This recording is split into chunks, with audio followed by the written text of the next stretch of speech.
Hello friends, today we are discussing a tool we used almost daily in business and personal life, the check. While it is a convenient instrument for credit, it carries significant legal weight under Section 138 of NI Act. Understanding how to protect yourself both as a creditor and as a debtor is essential to avoiding long drawn legal battles. Precautions when accepting a check for debts. Someone owes you money and offers a check to settle that debt. Do not treat as a mere piece of paper.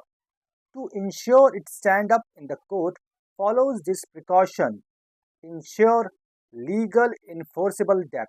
A check bounce case only stands if the check was issued to discharge a legal liability. Always maintain a written contract, an invoice, or a simple receipt acknowledging the debt.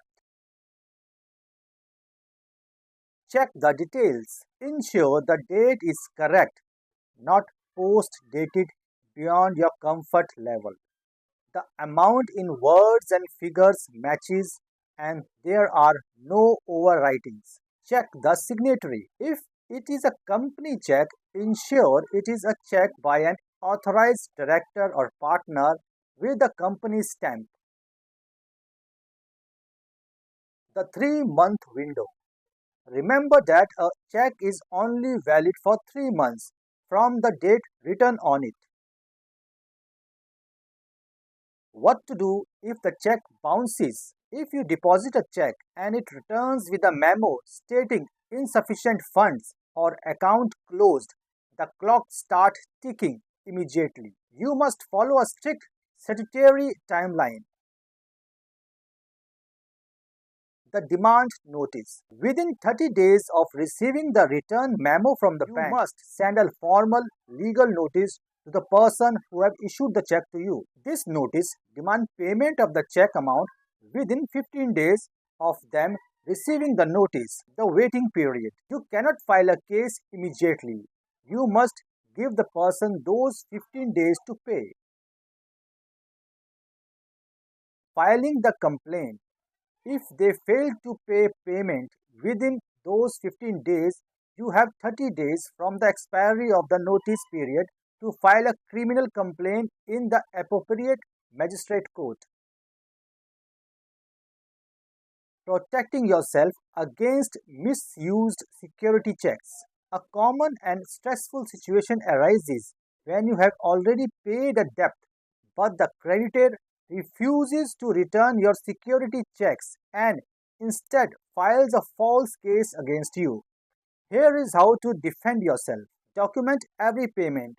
Never repay a debt in cash without a signed receipt. If paying digitally, keep the transaction ID. This payment is towards the full and final settlement of the debt for which check number XYZ was given as security. Stop payment and letter of intimation. If you have settled the debt and the creditor refuses to return the check, send them a formal letter via registered AD asking for the return of the check. Simultaneously, your bank to stop payment for those specific checks numbers citing security checks debt already discharged. Reply to legal notice. If you have received a Section 138 notice of a check you have already paid for, do not ignore it. Reply immediately through an advocate stating the fact of the payment and providing proof of the settlement. The burden of proof. While the law initially presumes the check was for a debt you can rebut this presumption by showing evidence of your payment. If you can show the court that no debt exists on the date of the check was presented, the case will fail.